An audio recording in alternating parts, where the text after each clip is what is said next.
In our co-main event, welterweights will look to work as Buddy Wallace meets the submission-savvy JC Yamas.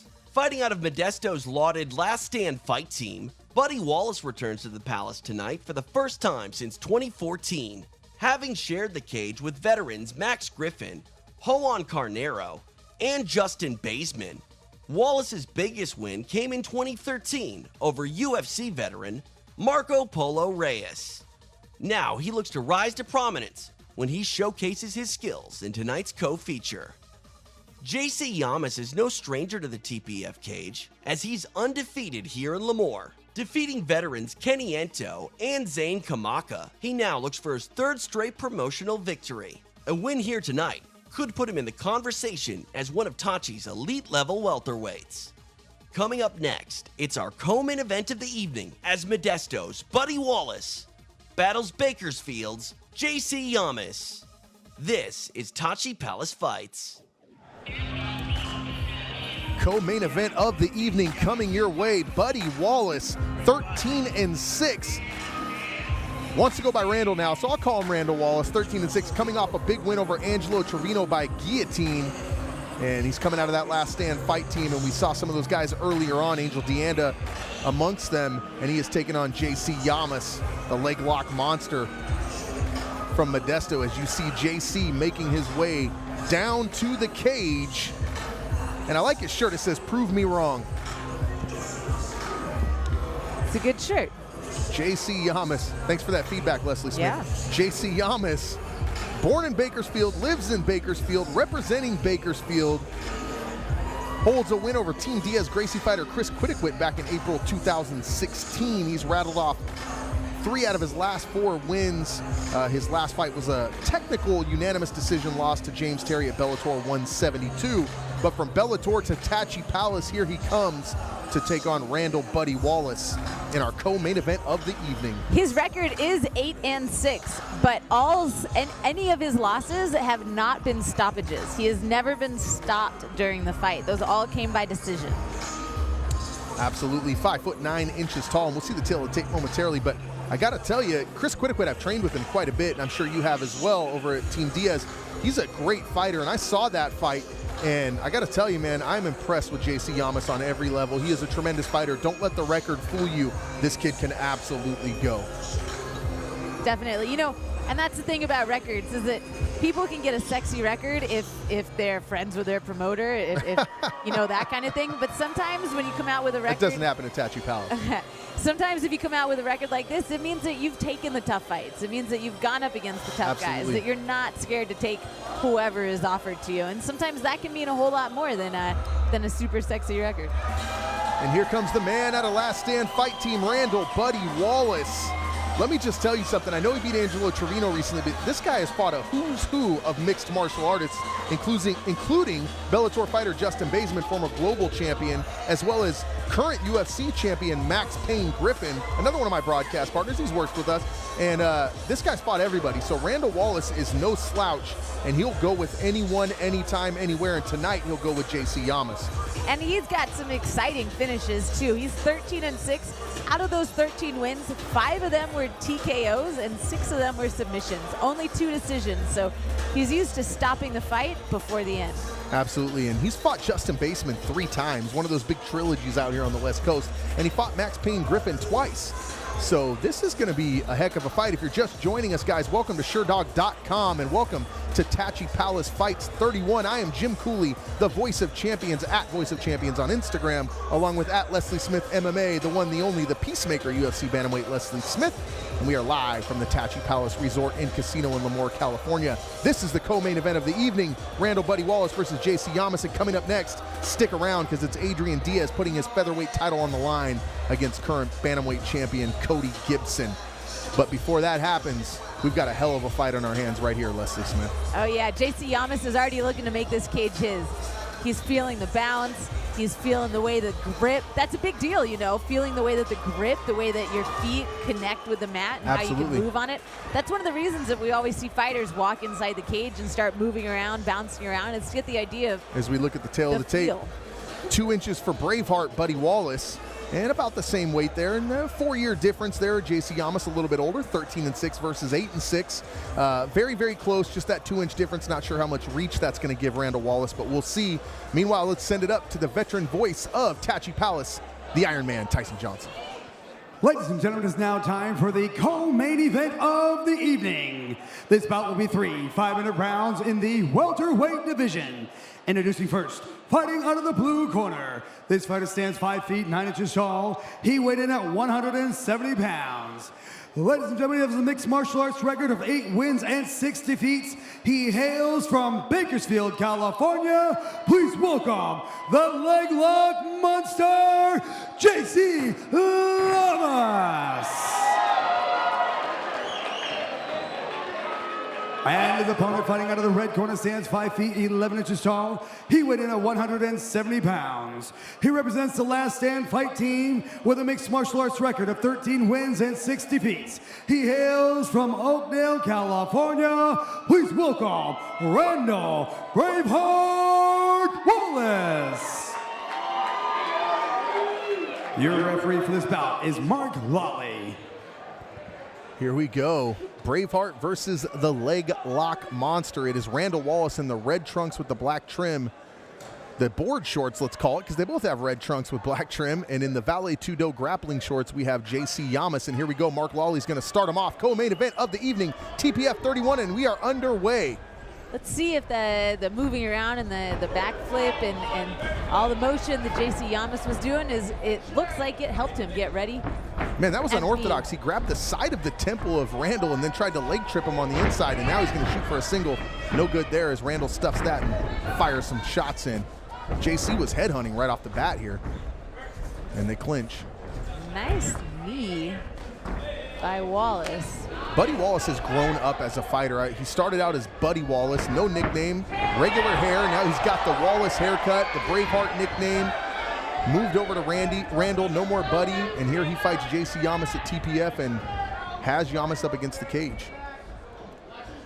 Yamas got that trip that he was looking for. He was trying to mess with the integrity of the posture of Wallace, and it ended up against the cage, not where he wanted it, but let's see if he tries it again.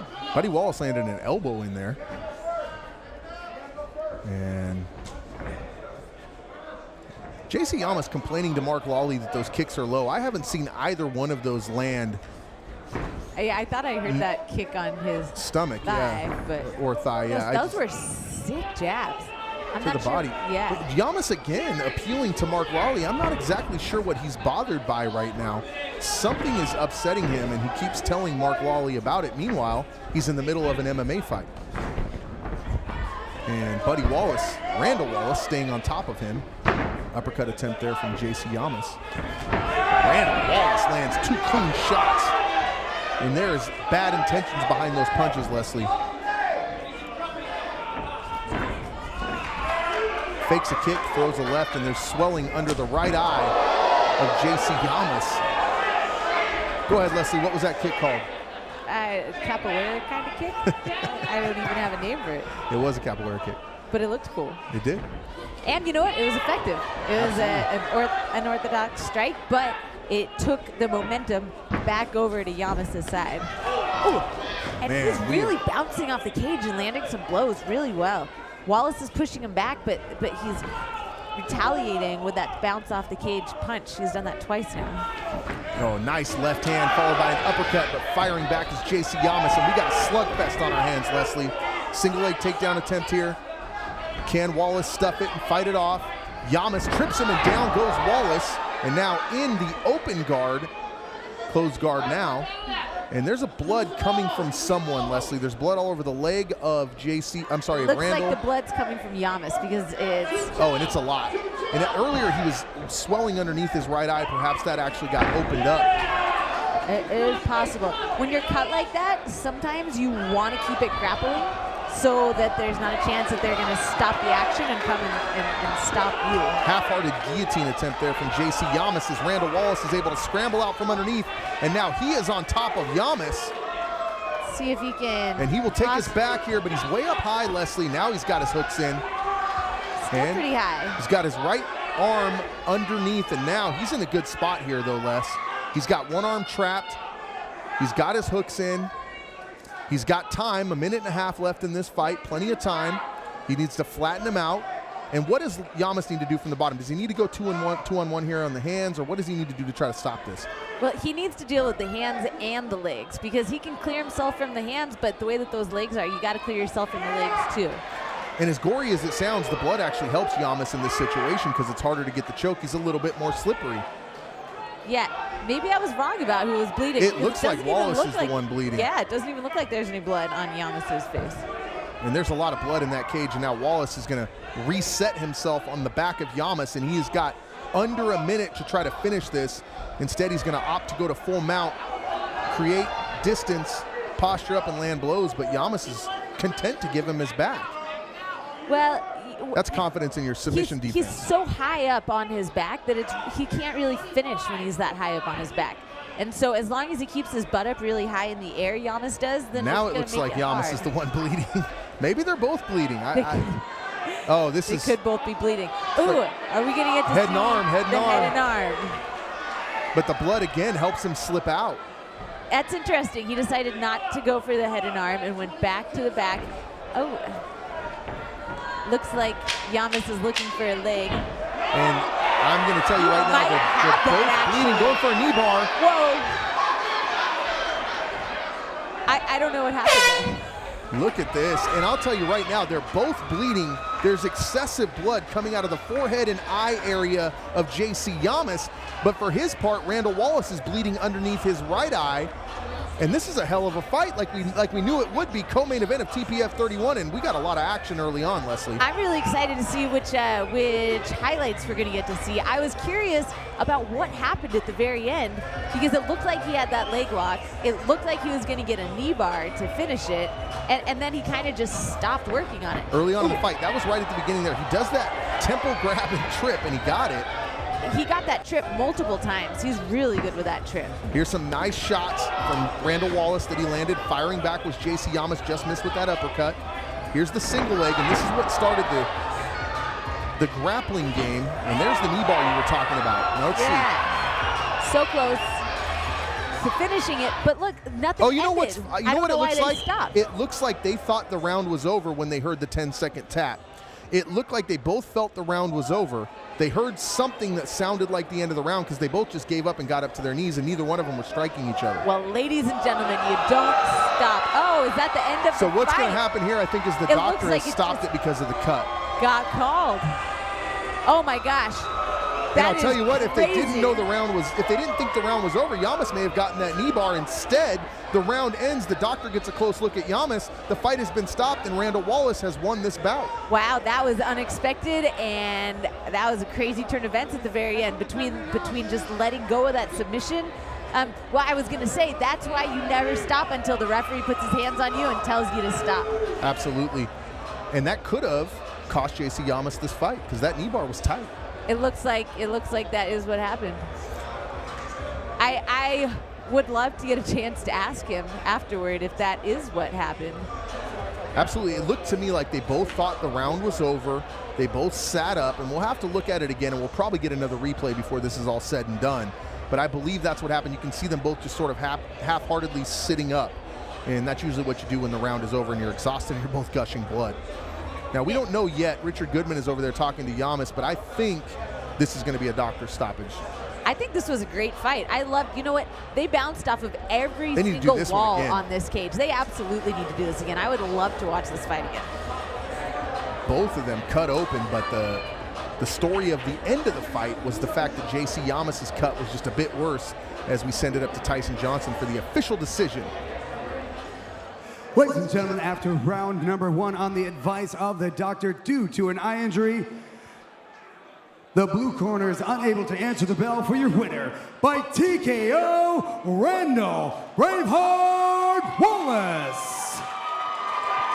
I'll tell you what I heard there that makes me a little nervous. I didn't hear because of a cut. I heard because of an eye injury. Yes. And what you hope is that this is not severe damage to the eye of JC Llamas, who's a tremendous fighter, because that's something that can end a career when you have eye damage. So I heard eye injury. Hopefully we're referring to the cut that was above the eye and not some sort of internal injury on the eye. As you see Justin Smitley and Professor Tom Theophanopoulos with their winning fighter, Randall Wallace. As we go back to the highlights of the entire fight, as you see them both coming out. Yeah, that gives me more questions because remember, he kept asking the ref something and trying to get the ref's attention. I wonder So maybe he got eye poked earlier on. and it just got aggravated more. Wallace was looking crisp and clean with his hands, but as you said, Llamas kept bouncing off the cage and landing significant strikes. Here's the takedown. And let's get a look at this end here. Now watch how they both sit up, Leslie. It looks to me like they both think the round is over. Yes. That's exactly what I think happened. He's like, get off me, man, the round's over. But it wasn't over. It wasn't until he shoved him that the bell finally rang, or the buzzer went off. Yeah. So they stopped early. JC Llamas, although he was cut and the fight was destined to be stopped at the round, could have won that fight had he held on to that knee bar. Yeah, that's a life lesson to never stop until the ref tells you to. Absolutely, and here we go, main event of the evening. Right.